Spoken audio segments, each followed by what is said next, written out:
partir do verso 24 até o verso 31. João 20, do 24 até o 31. Sei que você acabou de se assentar, mas, por favor, em reverência à palavra do Senhor, se ponha em pé. Depois que nós lemos, eu prometo que você vai sentar, eu não vou mais pedir para você levantar hoje, tá certo? A não ser para ir embora. João 20, a partir do 24 até o 31. Quem já achou, diga amém.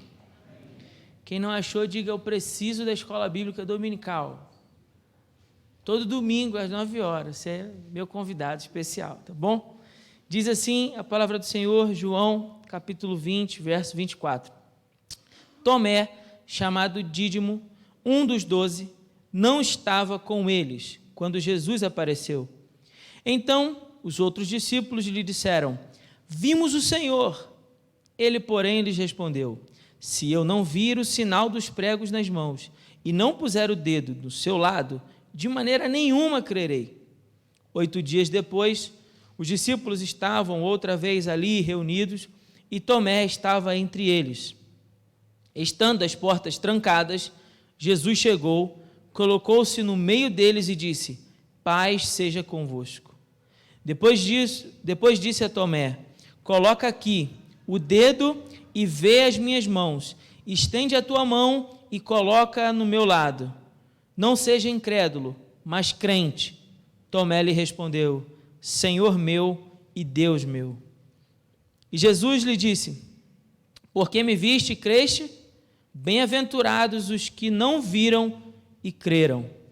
Jesus, na verdade, realizou na presença de seus discípulos ainda muitos outros sinais que não estão registrados neste livro. Estes, porém, foram registrados para que possais crer que Jesus é o Cristo, o Filho de Deus, e para que, crendo, tenhas vida em seu nome. Mantenha sua Bíblia aberta, vamos orar. Pai, muito obrigado, Senhor, pela tua palavra.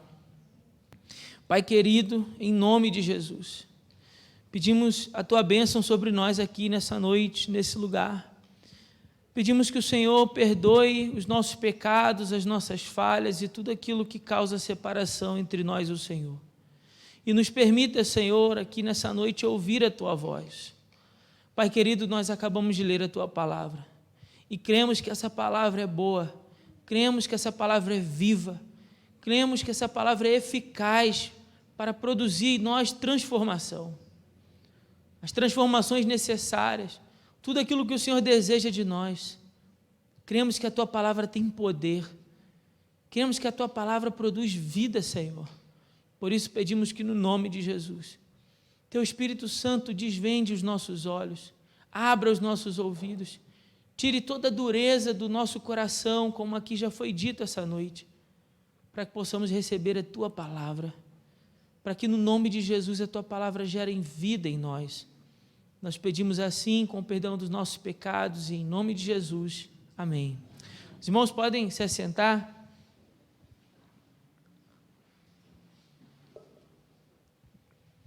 Bom, todo sermão é importante que você preste bastante atenção.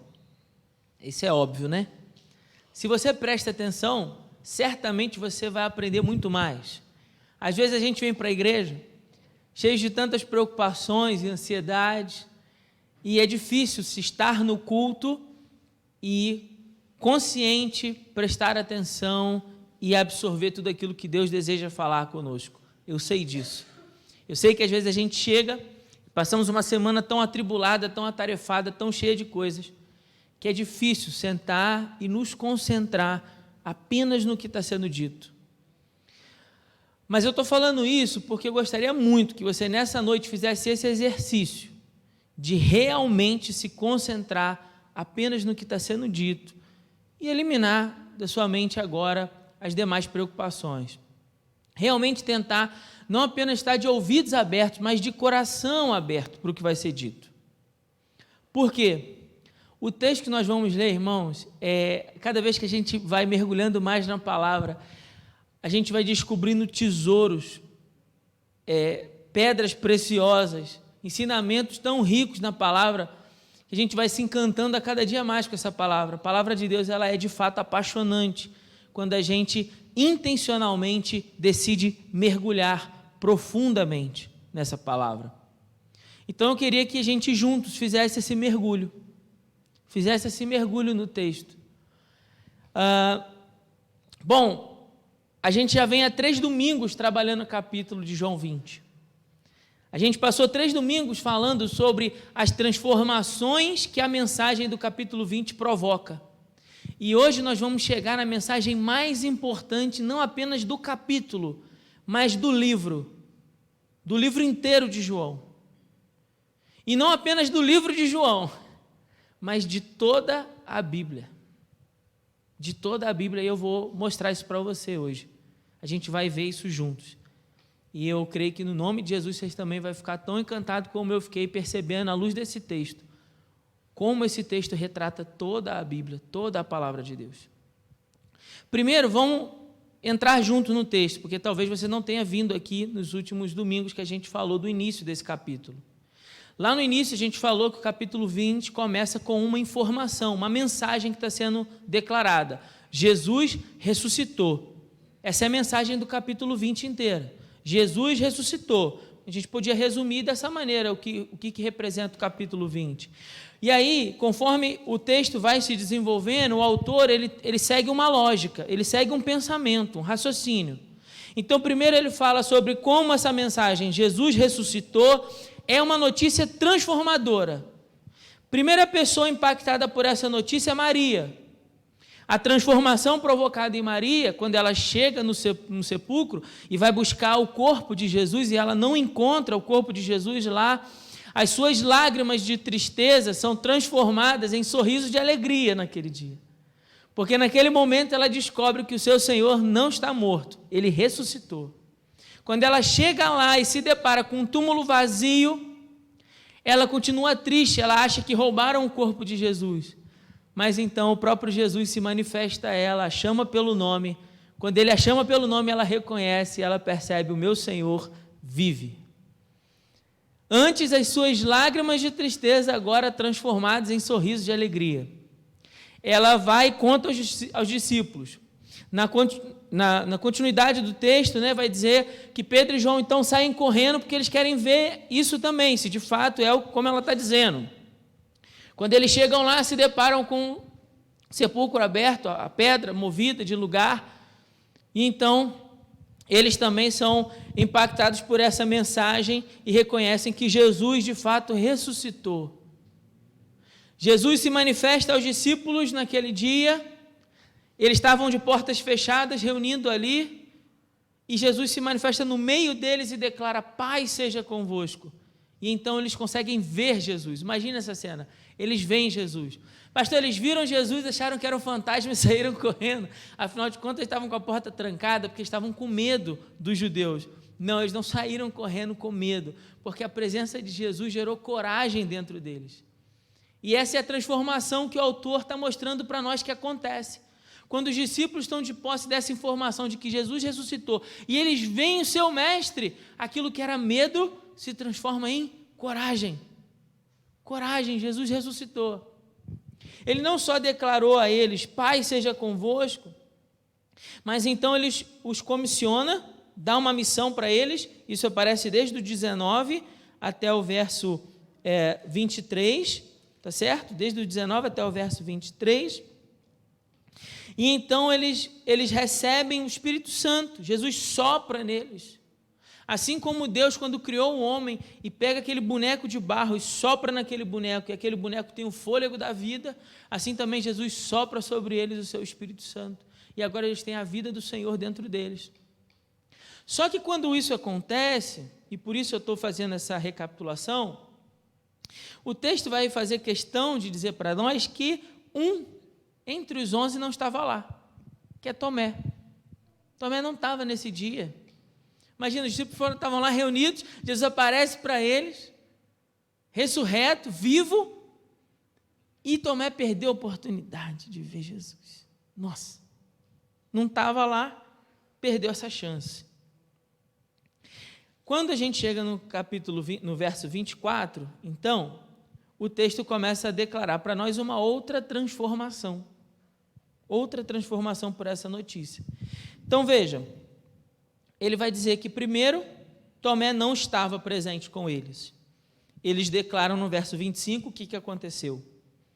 Depois, no verso 26, Jesus aparece novamente e dessa vez Tomé está entre eles. O que está acontecendo no texto? No início do texto, Tomé não está presente, Tomé não estava com eles. No final, ou melhor, na metade, digamos assim, né? Ou no final daquele momento, daquela situação, porque a situação inteira acaba no verso 28, Tomé está presente. Tomé não estava, Tomé estava presente. E o que foi que mudou?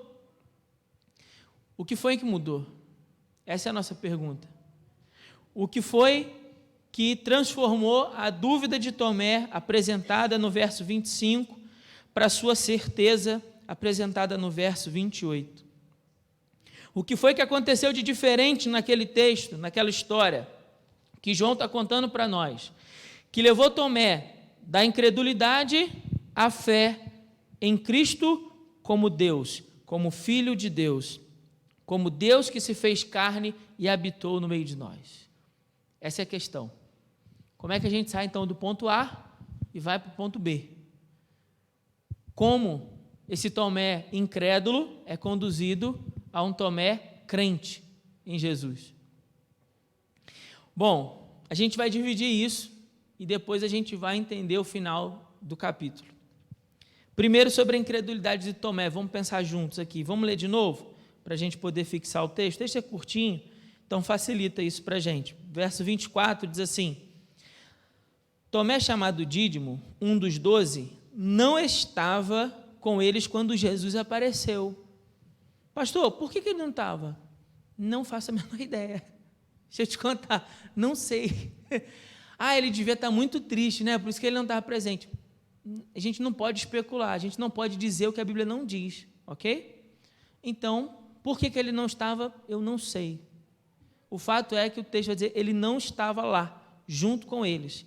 Por conta disso, o verso 25 vai dizer que outros discípulos disseram, vimos o Senhor. Que outros discípulos são esses? Bom, aqui a gente poderia dizer, e aí com segurança bíblica, alguns. Por exemplo, os discípulos do caminho de Emaús, porque eles viram o Senhor falar com eles. Enquanto o Senhor falava, o coração deles ardia. Lembram disso? Discípulos do caminho de Emaús. Quem mais? Própria Maria, porque ela foi lá e quando ela estava lá no sepulcro aberto, ela viu o Senhor falar com ela, ele chamou ela pelo nome. Então, Maria também. Quem mais? Os apóstolos, Pedro, João, Tiago, aqueles que estavam reunidos naquela primeira reunião, quando Jesus apareceu no meio deles. Junta esse grupo todo e com certeza a gente pode dizer que outros discípulos são, pelo menos esses. O que eles testemunharam para Tomé? Vimos o Senhor. Nós vimos, Tomé. Vimos.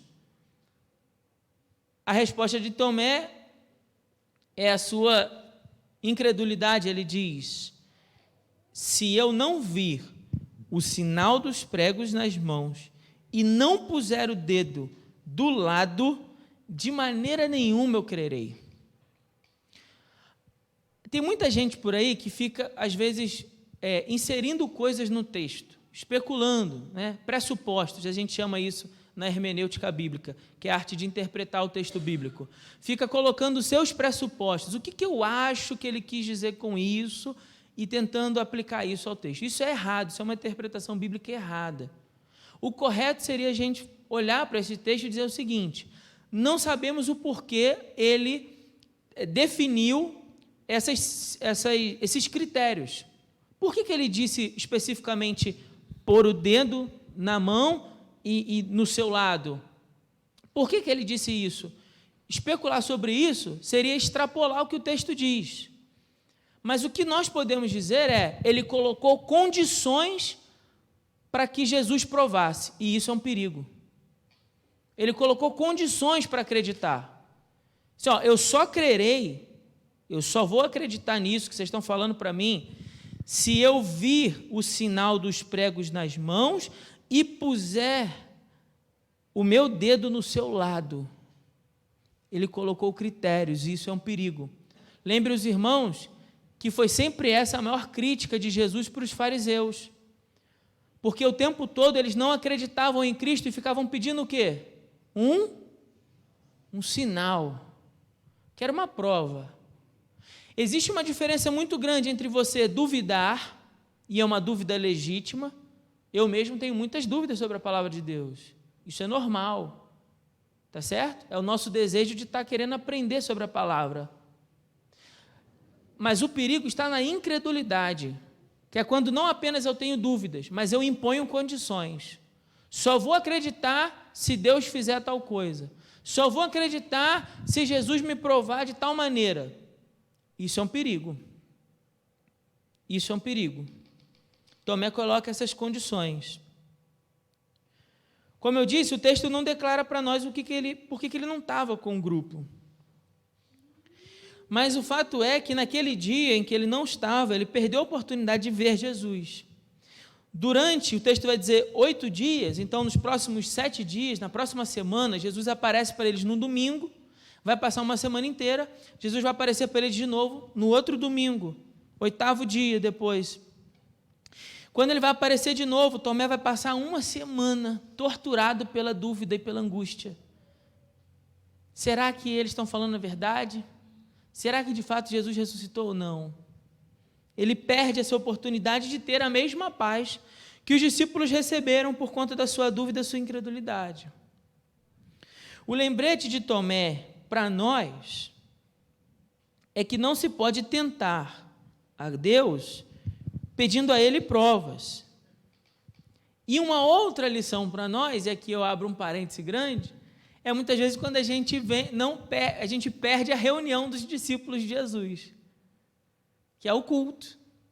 O culto nada mais é do que a reunião dos discípulos de Jesus.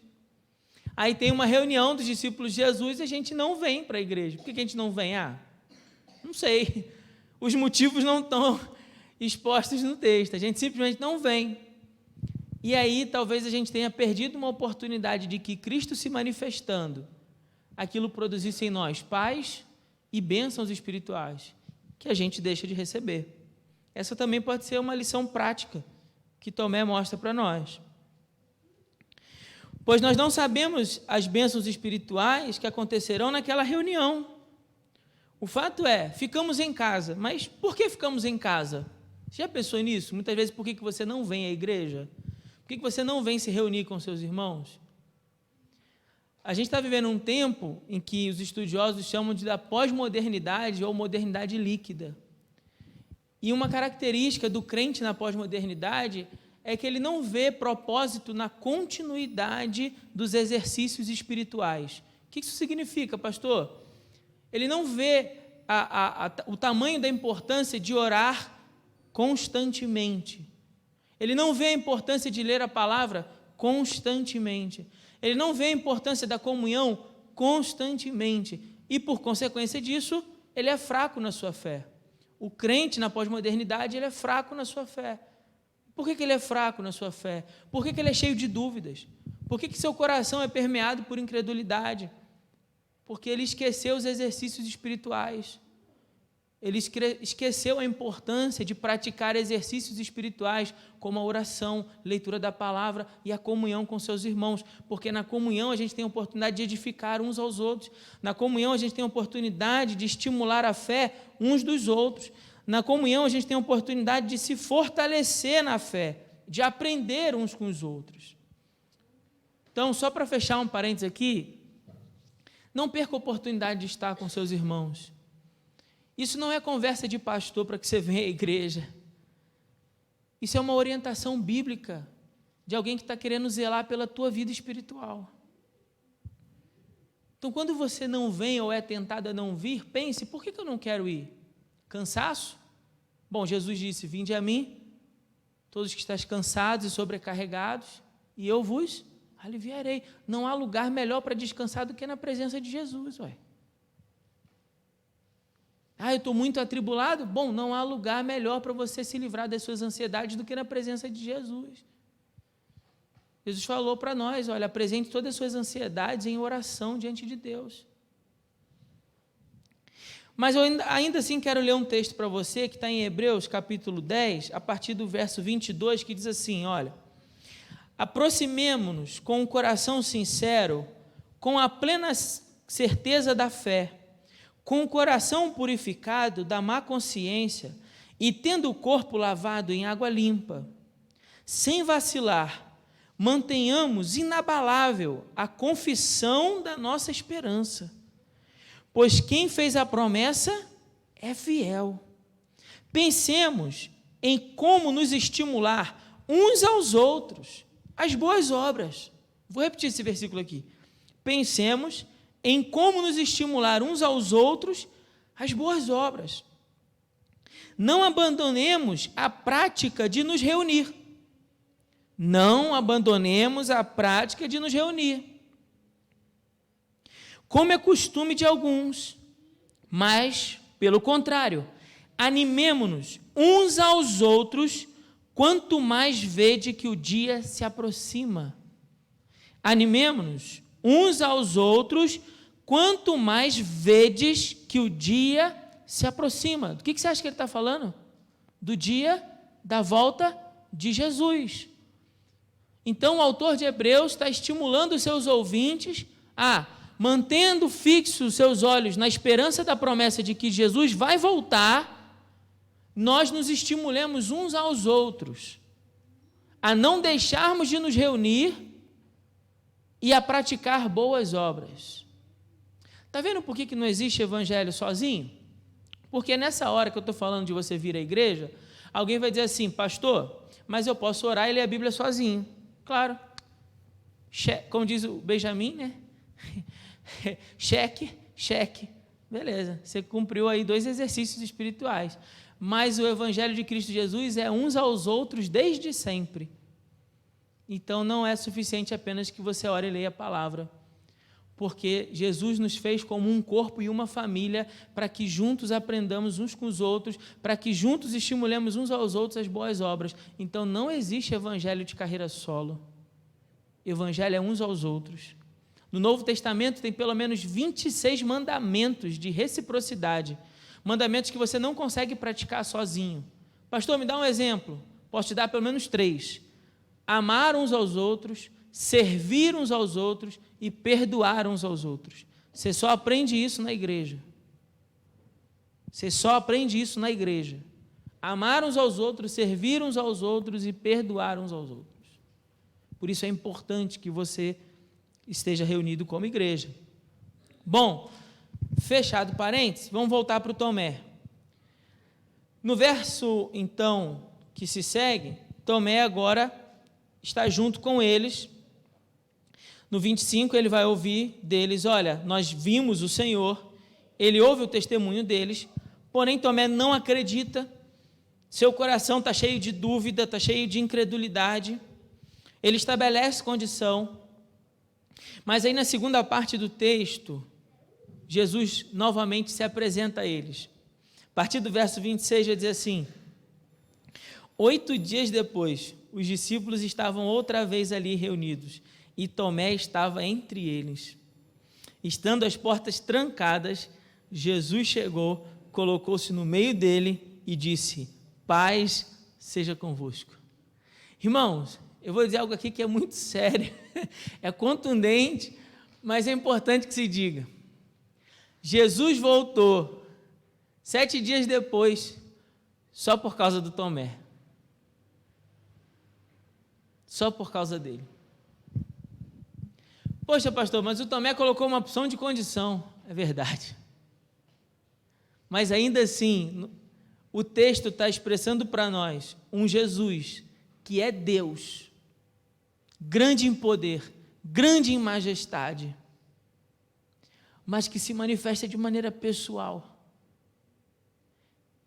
Há um Deus que desce a nossa experiência humana de incredulidade para tratar do nosso coração e nos elevar ao lugar que nós deveríamos estar.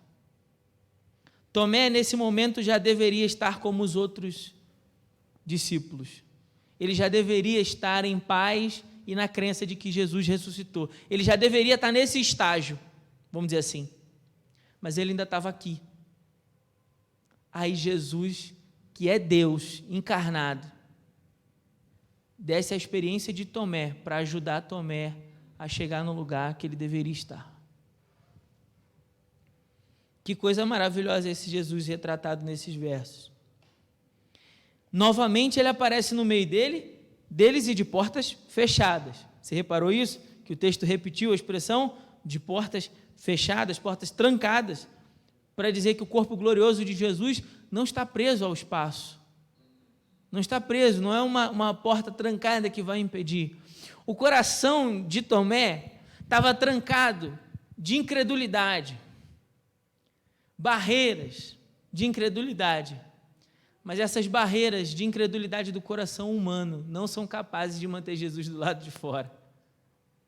Ele se revela de maneira pessoal para eliminar todas as barreiras que nos impedem de crer. Não vai ser uma porta fechada que vai impedir Jesus de entrar. Com amor, com graça, ele se manifesta aos discípulos e oferece a mesma paz. Paz seja convosco. A gente falou aqui no domingo passado, por que é importante essa oferta de Jesus? Paz, paz, porque é o retrato do Evangelho. Cristo Jesus é o príncipe da paz, mas que paz? A paz para o homem que o leva de novo a fazer as pazes com Deus. Não é qualquer tipo de paz, não é a paz da ausência de conflito, não é a paz da ausência de guerra, não é a paz da ausência de problemas, é a paz que todo homem pecador precisa encontrar em Deus. Porque nós aprendemos que por conta do pecado nós estamos em guerra. Por causa do pecado lá no Éden nós nos colocamos em guerra. Colocamos em guerra contra Deus, colocamos em guerra contra o nosso semelhante, colocamos em guerra contra a natureza, colocamos em guerra contra nós mesmos. O homem está em guerra. Então Jesus vem no seu evangelho e oferece o quê? Um caminho de paz, de reconciliação, uma oportunidade do homem fazer as pazes com Deus. Por isso que Paulo vai dizer lá em 2 Coríntios capítulo 5, verso 18, que Deus não levou em conta as nossas transgressões, mas nos reconciliou em Cristo, ou seja, fez as pazes, reconciliação, fez as pazes conosco em Cristo Jesus. E para isso Deus não levou em conta o nosso pecado. Do contrário, nós não teríamos essa paz. Essa mesma paz é oferecida aos discípulos, é oferecida também a Tomé. Tomé, para você também, Tomé. Paz. E depois que Jesus faz essa saudação de paz para eles, verso 27, ele vai tratar do Tomé. Jesus é Deus e que se manifesta de maneira pessoal. Tomé, coloca aqui o dedo nas minhas mãos, Tomé. Imagina essa cena aí, se você puder, sua mente criativa, abençoada que Deus criou, imagina essa cena por um segundo. Tomé, toca aqui, ó. Toca aqui no meu lado, Tomé. E Tomé, tocando com medo, mas toca. E quando toca, ele diz, Tomé, não seja incrédulo, mas crente. Jesus não repreendeu Tomé por ter duvidado. Todos nós temos dúvidas e isso é legítimo. Jesus repreendeu pela incredulidade, pela dureza do coração de querer aceitar o testemunho dos outros, dos demais. Que grande amor de Jesus é esse, de descer até o nível da experiência humana para elevar os homens ao nível de experiência que eles deveriam ter. O autor de Hebreus também nos faz um alerta. Em Hebreus capítulo 3, versículo 12, ele diz assim, irmãos, cuidado, para que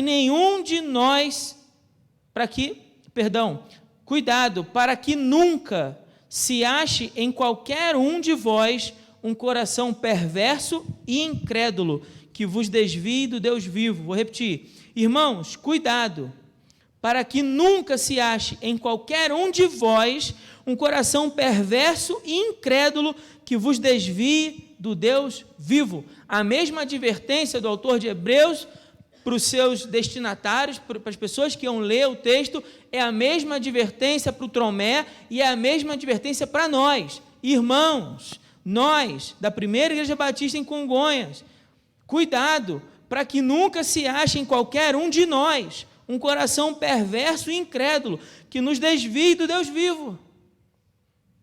Essa é a advertência de Jesus para Tomé.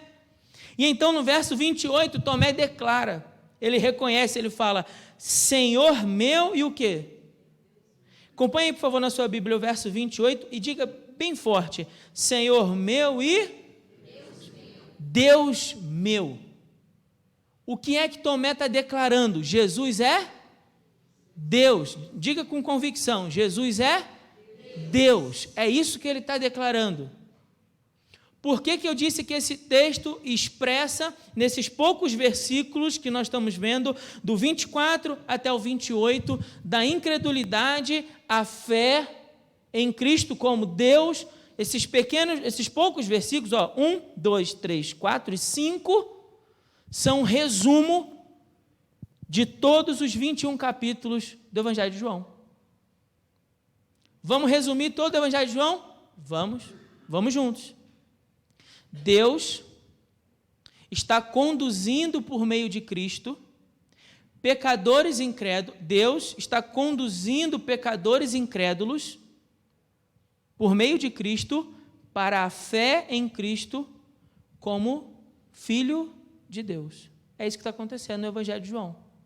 Deus se fez carne, habitou no meio de nós, está nos conduzindo da incredulidade em que nós estávamos mortos nos nossos delitos e pecados, e Ele está nos conduzindo para uma fé salvadora na pessoa de Jesus. O texto inteiro, o tempo inteiro, João está fazendo isso. E aí, estudando e buscando nesse texto me preparar para preparar esse sermão, quando eu me dei conta disso, um sentimento de tamanha alegria me veio ao coração de perceber como a palavra de Deus é maravilhosa. Em poucos versículos a gente consegue entender toda a ideia que João está trazendo para nós o tempo todo, porque o tempo todo ele está tentando mostrar para os seus leitores o quê? Olha, Jesus é Deus, vocês precisam acreditar em Jesus, vocês precisam se entregar em Jesus, porque a incredulidade é um pecado que conduz à morte, mas a fé em Jesus conduz à vida eterna, por isso vocês precisam acreditar. Então ele está declarando verdades sobre Jesus, ele está declarando sinais e prodígios de Jesus. O que nós temos até aqui, pastor, para você falar isso aí com tanta convicção? Eu vou fazer uma recapitulação rápida, não vai dar para ler todos os textos, vou só mencionar onde é que está, depois se você quiser você pode vir assistindo de novo, dando pause e abrindo no texto para ler. Mas o que a gente tem até esse momento do livro? E nós passamos, por todo o livro, com exceção do capítulo 19, a gente passou por todo o livro. Então, nós vimos isso. Até aqui, João fez 7 declarações sobre quem é Jesus. 7 declarações. E declarações que João escolheu. João não fez uma biografia. Olha só, o Evangelho não é uma biografia de Jesus. Não é um relato pormenorizado da história. Não, João não fez isso. João escolheu quais os fatos ele iria contar para o objetivo que ele tinha em mente. Então, por isso ele escolheu, de todas as declarações, ele escolheu 7. Que declarações são essas? Toda vez que Jesus usou a expressão, eu sou. Por que ele escolheu as expressões eu sou? Porque quando Deus se apresentou para Moisés no meio da sarça, quando Moisés perguntou, quem eu digo que você é? O que foi que ele respondeu? Digam eles que eu sou. Então João pega todas as vezes que Jesus usou essa expressão para representar a sua divindade, o quanto ele é Deus, ele vai lá e insere elas no texto. Primeira coisa que João faz.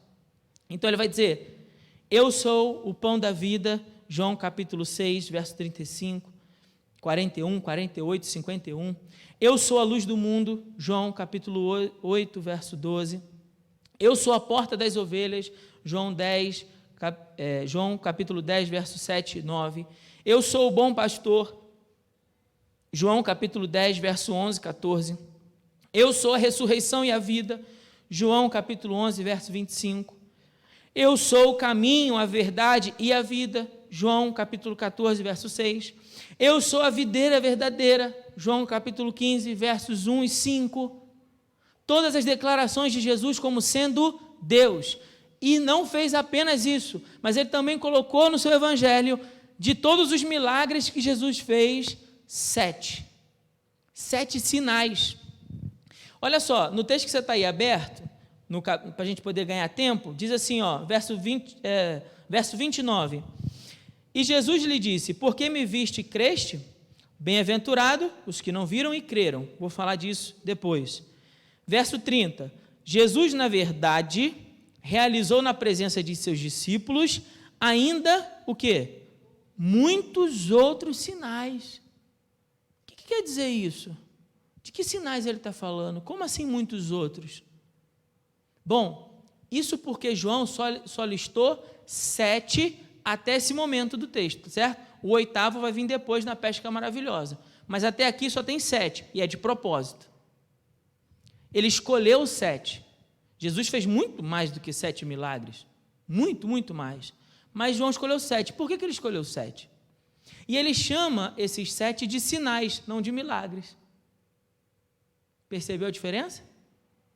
Por que chama de sinais? Porque eles apontam. Pensa, quando você está lá na rodovia, aí tem uma placa lá, respeite o quê? A sinalização de trânsito, né? Quem trabalha aí, correndo de carro sabe disso. Respeite, e não é importante? Sim? Sinais apontam para algo específico que quem está vendo, para os seus leitores, precisam fazer, precisam obedecer.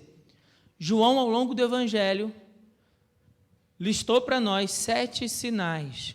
Por que ele chama de sinais? Porque todos eles apontam para a divindade de Jesus. Ele está o tempo inteiro falando para os seus leitores, Jesus é Deus, Jesus é Deus, Jesus é Deus. Deus está conduzindo pecadores mortos na incredulidade à fé salvadora em Cristo Jesus, porque esses pecadores agora creem que Ele é Deus encarnado. Então ele está apontando, os sinais estão apontando. Que sinais são esses até aqui?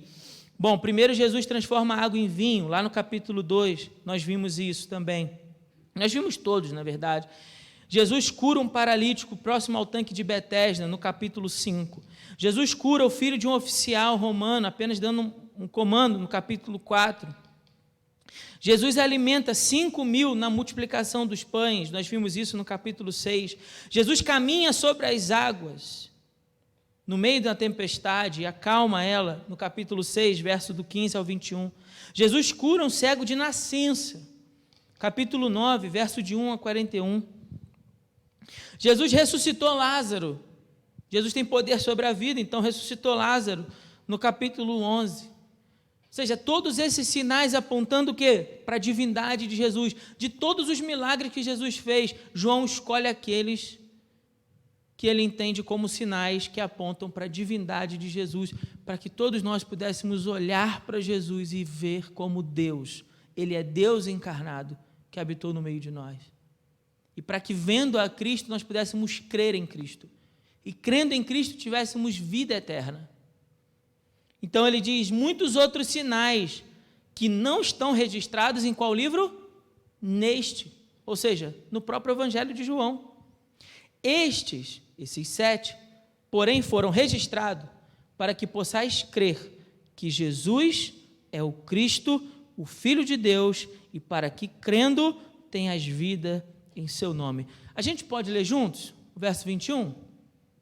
Estes, porém, foram registrados para que possais crer que Jesus é o Cristo, o Filho de Deus, e para que, crendo, tenhas vida em seu nome. Glória a Deus. Esse é o propósito do Evangelho de João.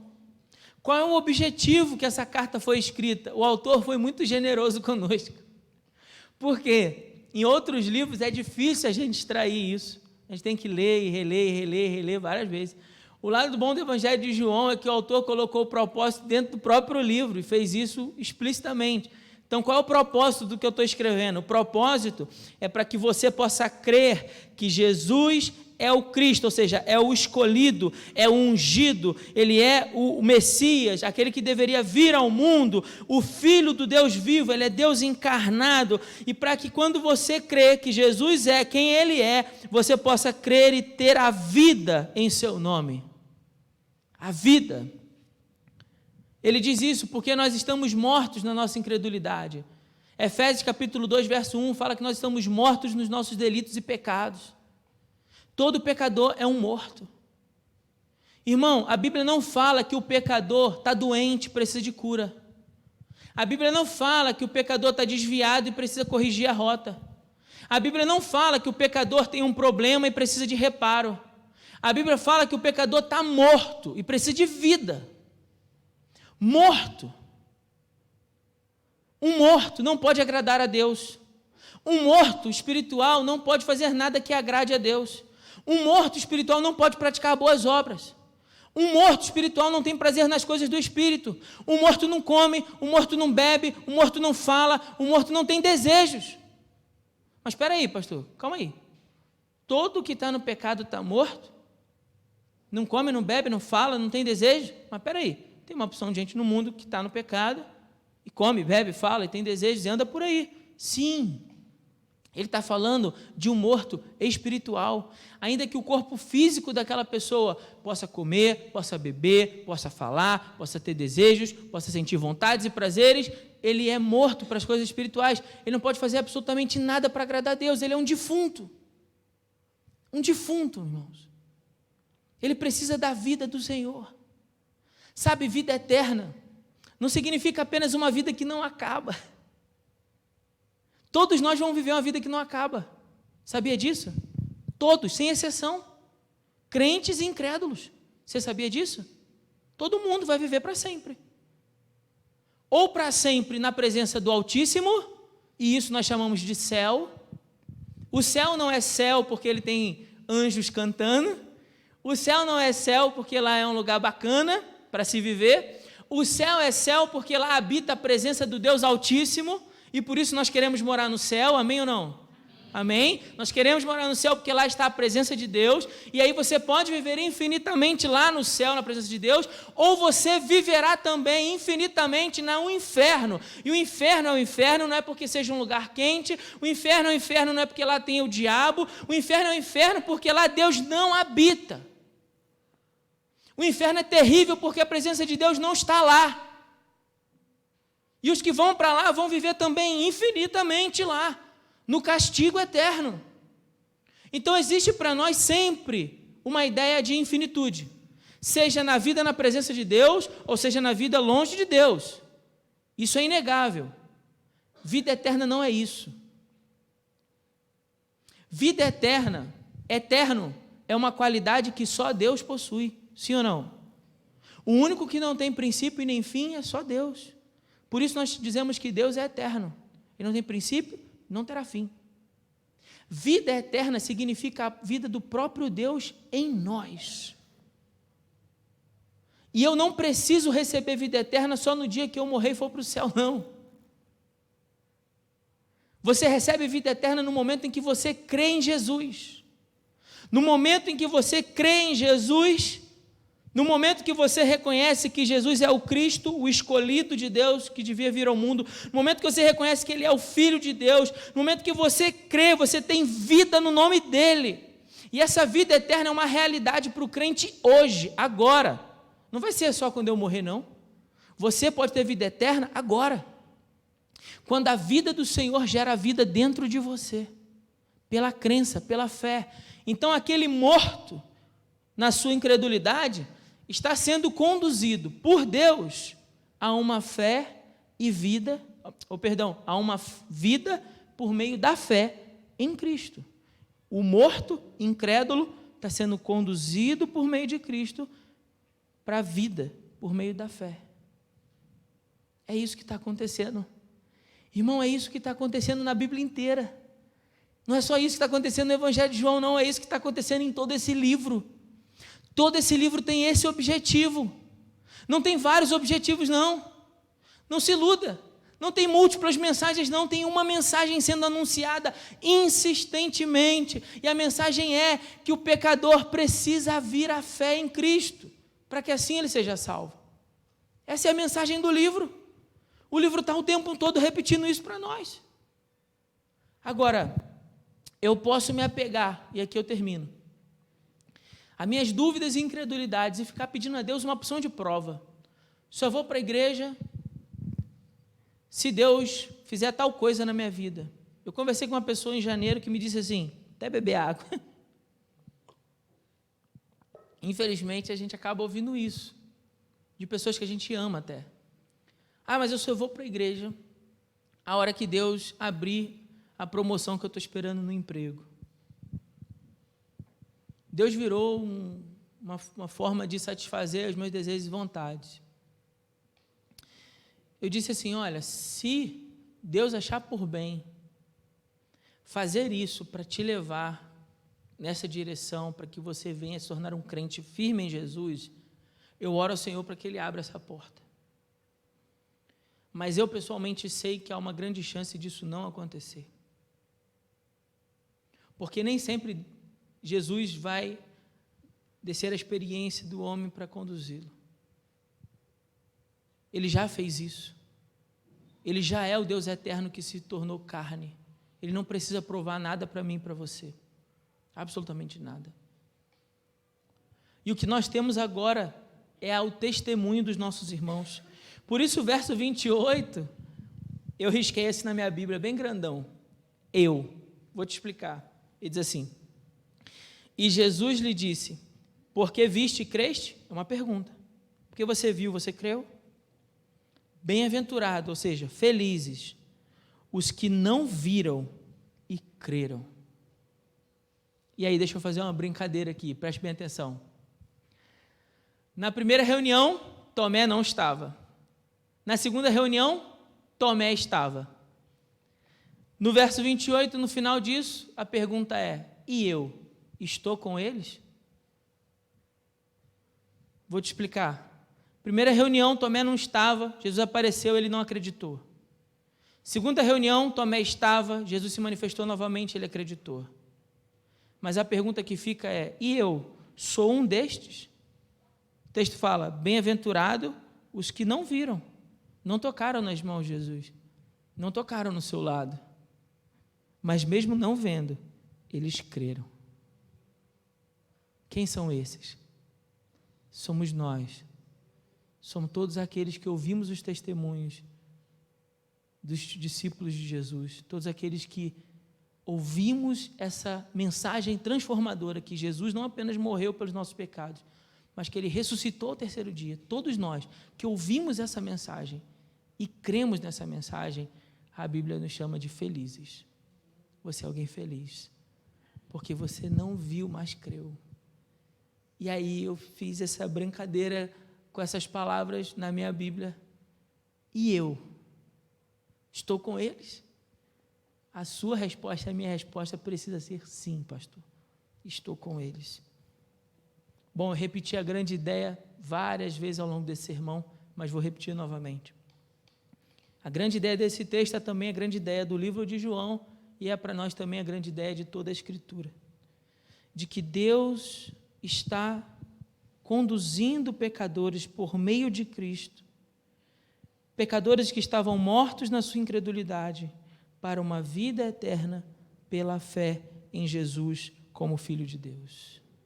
Se você ainda não creu nessa mensagem, se você ainda não reconheceu o Senhor Jesus, assim como Tomé disse, Senhor meu e Deus meu, essa é uma boa oportunidade para isso. Essa é uma oportunidade para você reconhecer Jesus como seu Senhor e como seu Deus. Se você estava cheio de dúvida, questionamentos, colocando imposições para Deus, de que Deus tinha que provar para você alguma coisa, mas você entendeu que feliz é aquele que não precisa de provas para crer, de que basta o testemunho dos discípulos e da própria palavra de Deus para que você venha à fé de que Jesus é quem Ele diz que é. Que nessa noite você possa tomar uma decisão, nessa noite você possa tomar uma posição por Jesus, que que nessa noite você possa orar aí, do seu jeito, feche os seus olhos do seu jeito e fale com o Senhor. Senhor, diante dessa palavra, eu quero caminhar em Cristo Jesus, eu quero ser conduzido por Cristo Jesus a uma fé verdadeira, eu quero ser conduzido a essa vida. Vida eterna, volto a dizer, não é apenas uma vida que não se acaba. Vida eterna é a vida do próprio Deus dentro de você. É o próprio Deus dentro de você, fazendo do morto, de um defunto, alguém que vive para a glória de Deus. Vamos orar.